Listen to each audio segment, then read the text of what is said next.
നൂറ്റാണ്ടുകൾ പഴക്കമുള്ള ഓസ്ട്രേലിയയിലെ ഒരു ചർച്ച് അത് മുസ്ലിം പള്ളിയായി കൺവേർട്ട് ചെയ്യപ്പെടുന്നു. അങ്ങനെ മുസ്ലിം പള്ളിയായി മാറ്റപ്പെടുന്ന ചർച്ചിൻ്റെ പേര് ലിൻഡിസ്ഫണ്ട് യുണൈറ്റിംഗ് ചർച്ച് എന്ന് പറയുന്ന ഹൊബാർട്ടിലുള്ള ഒരു ചർച്ചാണ് ഈ മുസ്ലിം പള്ളിയായി മാറ്റപ്പെടുന്നത്. ഇനി അത് അറിയപ്പെടുക house of guidance Hobart mosque എന്ന പേരിലാണ്.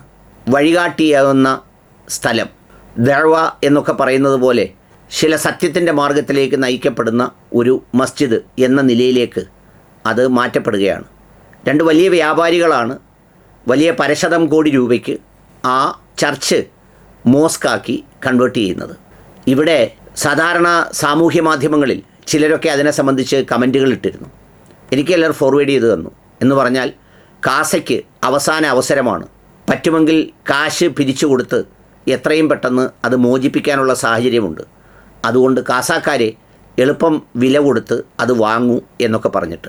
യഥാർത്ഥത്തിൽ ആ കൈമാറ്റത്തിൻ്റെ ചരിത്രം എന്ന് പറയുന്നത്, അതിൻ്റെ ഒറിജിനൽ ഡിനോമിനേഷൻ എന്ന് പറയുന്നത് ഒരു കോൺഗ്രിഗേഷണൽ ചർച്ചായിട്ടാണ് അത് രൂപപ്പെടുത്തിയത്. 1903 മെയ് 27 തറക്കല്ലിട്ടു. നവംബർ 4 അതിൻ്റെ പൂർണ്ണമായ നിർമ്മാണം പൂർത്തിയാക്കി ഒരു ഇംഗ്ലീഷ് സ്റ്റൈലിലുള്ള മനോഹരമായ ചർച്ചാക്കി മാറ്റി അവിടെ പ്രാർത്ഥനകളും ബാക്കിയുള്ള കാര്യങ്ങളും ഒക്കെ തുറന്നു. 1977 പ്രിസേരിയൻ ചർച്ച് ഓഫ് ഓസ്ട്രേലിയ എന്നിവ ചേർന്ന് യുണൈറ്റിംഗ് ചർച്ച് ഇൻ ഓസ്ട്രേലിയ എന്ന് പറയുന്ന ഒരു കോൺഗ്രിഗേഷണൽ യൂണിയന് കീഴിൽ അതിൻ്റെ ഡിനോമിനേഷൻ മാറ്റപ്പെടുകയും അത് ഒരു ലിൻഫാൻ യുണൈറ്റിംഗ് ചർച്ച് എന്ന പേരിൽ അറിയപ്പെടുകയും ചെയ്തു. അതിവിശാലമായ ഒരു ചർച്ചാണ്. അങ്ങനെ ഉണ്ടായിരുന്ന ആ ചർച്ചാണ് പിന്നീട് നൂറ്റാണ്ടുകൾ കടന്ന് അതിന് 1990കളിലൊക്കെ ഒരുപാട് വലിപ്പവും അത്തരം കാര്യങ്ങളുമൊക്കെ വർദ്ധിപ്പിച്ചു. എന്നാൽ ഈ അടുത്ത സമയങ്ങളിലായി അത് പൂർണ്ണമായും അടഞ്ഞു കിടക്കുന്ന രീതിയിലായി.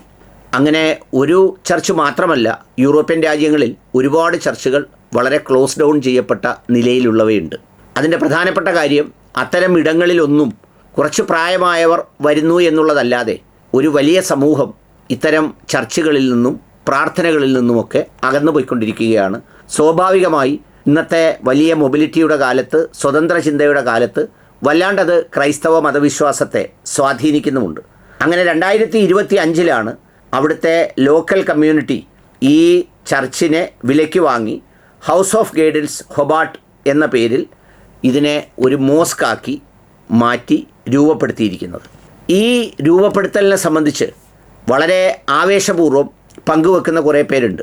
എന്ന് പറഞ്ഞാൽ ഒരു പള്ളി തുറക്കപ്പെടുകയോ ഒരു പള്ളി കൈമാറ്റം ചെയ്യപ്പെടുകയോ അല്ലെങ്കിൽ വേറെങ്കിലും ഒരു ദേവാലയം ഇടിച്ച് നശിപ്പിക്കപ്പെടുകയോ ഒക്കെ ചെയ്യുമ്പോൾ അതാണ് ഏറ്റവും വലിയ മറ്റൊരു മതത്തിൻ്റെ നേട്ടം എന്ന് വിശ്വസിക്കുന്ന, അല്ലെങ്കിൽ അതിൽ അങ്ങനെ ആവേശം കൊള്ളാനും സന്തോഷം കൂറാനും ഒന്നുമുള്ള ഒരു മാനസികാവസ്ഥ അല്ലെങ്കിൽ അത്തരമൊരു ചിന്തയല്ല സത്യം പറഞ്ഞാൽ ആവശ്യം.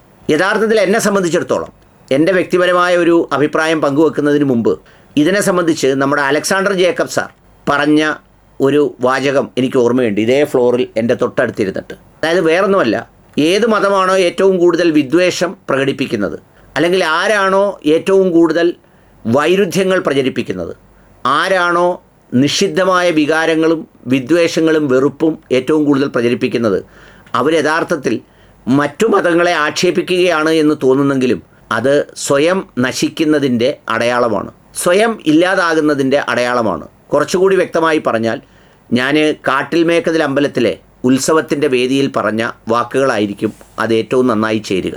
ഹിന്ദുവിൻ്റെ ശത്രു മുസ്ലിമല്ല, മുസ്ലിമിൻ്റെ ശത്രു ഹിന്ദു അല്ല, ഇവരുടെ രണ്ടുപേരെ ശത്രു ക്രിസ്ത്യാനിയല്ല. മുസ്ലിമിൻ്റെ ശത്രു കപട മുസ്ലിമാണ്, കള്ള മുസ്ലിമാണ്. ഹിന്ദുവിൻ്റെ ശത്രു കപട ഹിന്ദുവാണ്. യഥാർത്ഥ ഹിന്ദുത്വത്തിൻ്റെ ധാർമ്മികത, അതിൻ്റെ സഹിഷ്ണുത, അതിൻ്റെ വിശാലത ഉൾക്കൊള്ളാൻ കഴിയാത്തവരാ. ഇതാ വേദിയിൽ അപ്പോഴെൻ്റെ മനസ്സിലേക്ക് വന്നതാണ്. സത്യത്തിൽ അതാണ് വാസ്തവവും. അതായത് ഒരു മതത്തിൻ്റെ ശത്രു വേറൊരു മതമല്ല. അങ്ങനൊരു ശത്രുത കൊണ്ട് ഒരു മതത്തെയും ഇല്ലാതാക്കാൻ കഴിയില്ല. യഥാർത്ഥത്തിൽ ഉണ്ടാകേണ്ടത് എന്താണ്? ഈ പറയുന്ന ഒരു ചർച്ച് ഒരു മോസ്കായി കൺവേർട്ട് ചെയ്യപ്പെടുമ്പോൾ 1900-ലൊക്കെ ഇതുണ്ടാക്കിയ മനുഷ്യർ എത്ര പ്രാർത്ഥനാപൂർവ്വം നിർമ്മിച്ചതാവും, എത്ര ഇഷ്ടത്തോടെ ചെയ്തതാവും. പക്ഷേ അത് ഉപേക്ഷിക്കപ്പെടുന്ന സ്ഥിതിയിലേക്ക് എത്തുന്നതിൻ്റെ കാര്യം എന്താണ്? അതിൽ വർഗീയതയുണ്ടോ? അതിൽ വിദ്വേഷമുണ്ടോ? അതിലെന്തെങ്കിലും വെറുപ്പുണ്ടോ? ഇല്ല. അത് ഒരു സൈദ്ധാന്തികമായും താത്വികമായും വിശ്വാസപരമായും സംഭവിക്കുന്ന ഒരു ആന്തരിക ജീർണതയുടെ അടയാളമാണ്. ആ ആന്തരിക ജീർണതയാണ് ഒരു മതത്തിലെ ഏറ്റവും വലിയ അപകടം. ആ ആന്തരിക ജീർണതയാണ് ഒരു മതത്തെ തകർക്കുന്നത്. അതുകൊണ്ടാണ് പലപ്പോഴും ഈ സംഘടനാ മുസ്ലിങ്ങളൊക്കെയും എന്നെ എന്തെല്ലാം ട്രോൾ ചെയ്യാലും തെറി പറഞ്ഞാലും അത്തരം ആന്തരികമായ ജീർണതകൾ, അതിൻ്റെ തിരിച്ചറിവ് ഓരോരുത്തർക്കും ഉണ്ടാകണം എന്ന് വിചാരിക്കുന്നത്. ഒരാൾക്കൊരാളിൻ്റെ വിശ്വാസധാരയിൽ തുടരാം, അതിലൊരു തെറ്റുമില്ല. അതിനീ പറഞ്ഞതുപോലെ ബാഹ്യമായ ആചാരാനുഷ്ഠാനങ്ങളൊക്കെ അവരവരുടെ സ്വാതന്ത്ര്യമാണ്. അതിന് വലിയ വലിയ കെട്ടിടങ്ങളും സമുച്ചയങ്ങളും ഒക്കെ ഉണ്ടാകുന്നു എന്ന് പറയുന്നതും അതിൻ്റെ സെക്കൻഡറി കാര്യമാണ്. യഥാർത്ഥത്തിൽ അതിൻ്റെ മൂല്യവത്തായ ചിന്ത ഉണ്ടാകേണ്ടത്, അതിൻ്റെ വിത്ത് മുളയ്ക്കേണ്ടത് ഹൃദയത്തിലാണ്. ആ ഹൃദയത്തിൽ അതുണ്ടെങ്കിൽ അതിനൊരിക്കലും ഒരു ജീർണത സംഭവിക്കില്ല. അതില്ലാത്ത പക്ഷം ബാക്കി എന്തെല്ലാം പ്രകടനപരത കാണിച്ചാലും, എന്തെല്ലാം അന്യ സംഘടനാ വിരോധവും അന്യ മതവിരോധവും ഒക്കെ ഉണ്ടാക്കിയാലും, ആരെയാണോ വിരോധിക്കുന്നത് അവരല്ല ഇല്ലാതാകാൻ പോകുന്നത്. ആരുടെ ഉള്ളിലാണോ ആ വിരോധം ജനിക്കുന്നത് അവരാണ് ആ വിരോധവും വിദ്വേഷവും കൊണ്ട് നശിക്കാൻ പോകുന്നത്. ആ ഗുണപാഠമാണ് ഇതിലേറ്റവും പ്രധാനം. അതുകൊണ്ട് ഇതിപ്പോൾ ഇങ്ങനെ ഒരു പള്ളി അല്ലെങ്കിൽ ഒരു ചർച്ച് നാളെ ഒരു മോസ്ക് ആയതുകൊണ്ട് ഇസ്ലാം മതം വാനോളം ഉയരാൻ പോകുന്നു എന്നൊന്നും വിചാരിക്കുന്നതിൽ അർത്ഥമില്ല. യഥാർത്ഥത്തിൽ ആ മതത്തിൻ്റെ വിശ്വാസമുള്ള മനുഷ്യരിൽ നിന്നുണ്ടാകുന്ന ശാന്തി, അതിൻ്റെ സമാധാനം, അതിൻ്റെ ഇൻറ്റഗ്രിറ്റി, അതിൻ്റെ സത്യം, നീതി, അതൊക്കെയാണ് അതിൻ്റെ ഏറ്റവും വലിയ സ്വയം പ്രഖ്യാപിത തെളിവുകളോ അടയാളങ്ങളോ ഒക്കെയായി മാറുന്നത്. കഴിഞ്ഞ ദിവസം ഒരു പുസ്തകത്തിൽ നിന്ന് വായിച്ച ഒരാൾ പറഞ്ഞൊരു കാര്യം, ഏതാണ്ട് 1800-കളിലോ നമ്മുടെ ടിപ്പു സുൽത്താൻ്റെ ആ കാലഘട്ടത്തിലൊക്കെ ഇന്ത്യയിൽ ഈസ്റ്റ് ഇന്ത്യ കമ്പനി വരുമ്പോൾ ആ കമ്പനിയുടെ ബ്രിട്ടീഷ് ഭരണാധികാരികളായോ പട്ടാളക്കാരായോ വെറും 30-40 പേരാണ് ഇന്ത്യയിലുണ്ടായിരുന്നത്. എന്നാൽ അവർ ഈ ഇന്ത്യ എന്ന് പറയുന്ന അല്ലെങ്കിൽ മലബാർ എന്ന് പറയുന്ന ഒരു മേഖല മൊത്തം, ഒരു സ്റ്റേറ്റ് മൊത്തം ഭരിച്ചത് ഈ 30 പേരെ ഉപയോഗിച്ച് നമ്മുടെ ഈ നാട്ടുകാരായ 3000 ആളുകളിലേക്ക് അതിൻ്റെ ആർത്തിയോ കൊതിയോ ആഗ്രഹങ്ങളോ പണത്തിനോടുള്ള മോഹമോ ഒക്കെ ഉപയോഗിച്ചാണ് നമ്മളെ അടിമകളാക്കി മാറ്റിയത്. അല്ലാതെ ലക്ഷക്കണക്കിന് പട്ടാളക്കാർ ഇവിടെ എത്തിയല്ല നമ്മുടെ രാജ്യത്തെ പിടിച്ചത്. അപ്പോൾ അങ്ങനെ വരുമ്പോൾ നമ്മൾ മോചനം നേടിയെന്ന് പറയുന്നത് ബ്രിട്ടീഷുകാരെന്ന് പറഞ്ഞ ആ വന്ന സൈന്യത്തിൽ നിന്ന് മാത്രമല്ല, അതിനേക്കാളൊക്കെ എത്രയോ ഇരട്ടി അവർക്ക് അടിമവേല ചെയ്ത ഈ നാട്ടുകാരിൽ നിന്നാണ്. അതുപോലെ തന്നെയാണ് ഈ മതമൂല്യങ്ങളും മതവിശ്വാസങ്ങളും ഒക്കെ ഉണ്ടായിത്തീർന്നതും. ഇപ്പോൾ ഈ കാണുന്ന അത്രയും ആളുകൾ എങ്ങും വന്നല്ല ഈ ക്രിസ്തുമതമോ ഇസ്ലാം മതമോ ഒന്നും ഇവിടെ ഉണ്ടാക്കിയത്. വളരെ വിരലിലെണ്ണാവുന്ന കുറേ ആളുകൾ വന്നിട്ട് അവരുടെ സ്വഭാവ മഹിമ കൊണ്ട് പള്ളി കണ്ടല്ല, പ്രസംഗം കണ്ടല്ല, സംഘടന കണ്ടല്ല, ഒന്നും കണ്ടല്ല. ഞാൻ ഈ കഴിഞ്ഞ ദിവസം ഒരു സംഗതി കാണുകയായിരുന്നു. അതായത് ജപ്പാനിൽ ഇസ്ലാം മതത്തിൻ്റെ ഒരു വളർച്ചയുടെ അതിൻ്റെ ഒരു തോത്, അതിൻ്റെ ഒരു ഫ്രീക്വൻസി, അവിടെ എന്താ സംഭവിക്കുന്നതെന്ന് വെച്ചാൽ ഇപ്പോൾ 43 ലക്ഷം പേരോ മറ്റോ ഉണ്ടെന്നാണ് അതിൻ്റെ കണക്കുകൾ സൂചിപ്പിക്കുന്നത്. ഞാനപ്പോൾ പതുക്കെ സ്ക്രോൾ ചെയ്ത് അവിടുത്തെ സംഘടനകളുടെ പേര് നോക്കി. നമ്മുടെ ഇവിടുത്തെ പോലെയുള്ള സംഘടനകളില്ല. അതെല്ലാം യൂണിയൻ ഓഫ് പിന്നെ ഓരോ പ്രദേശത്തെ മുസ്ലിങ്ങളുടെ കൂട്ടായ്മ അല്ലെങ്കിൽ അത്തരം സംഗതികൾ ഒക്കെയാണ് ഇതിലുള്ളത്. ഞാനിത് പറഞ്ഞു വന്നത് ഇതൊന്നുമല്ല. ഞാൻ പറയാൻ വന്നത് ഈ പറയുന്ന ആന്തരിക ജീർണതയും ആ ആന്തരിക ജീർണത മൂലം അകന്നു പോകുന്ന വിശ്വാസികളും അവർക്കിടയിലുണ്ടാകുന്ന മറ്റു പല ചിന്തകളുമാണ് ഇതിലേക്കൊക്കെ വഴിതെളിക്കുന്നത്. അപ്പോൾ അതുകൊണ്ട് ക്രൈസ്തവ മതവിശ്വാസികളായ സഹോദരന്മാരോട് പറയാനുള്ളത്, നിങ്ങൾ മുസ്ലിം വേട്ടയും മുസ്ലിം വിരോധത്തിലുള്ള സന്തോഷവും അവസാനിപ്പിക്കുക.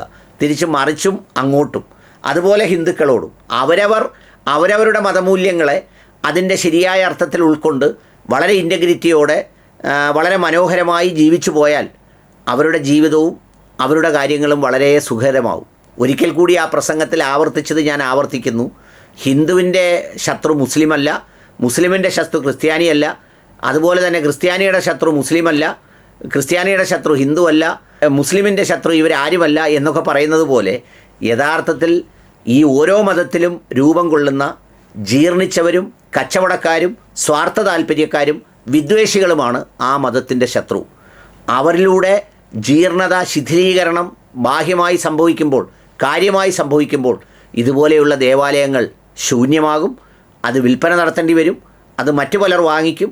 ആ വാങ്ങിക്കുന്നതിൽ ആവേശവും സന്തോഷവും മറ്റുള്ളവരെ അപമാനിക്കലുമല്ല, മറിച്ച് അതുപോലെ സംഭവിച്ചത് മറിച്ചും സംഭവിക്കും എന്ന ബോധ്യം ഈ ഉണ്ടാകുന്നവരുടെ ഹൃദയത്തിൽ ഉണ്ടായിത്തീരുക എന്നത് മാത്രമാണ്.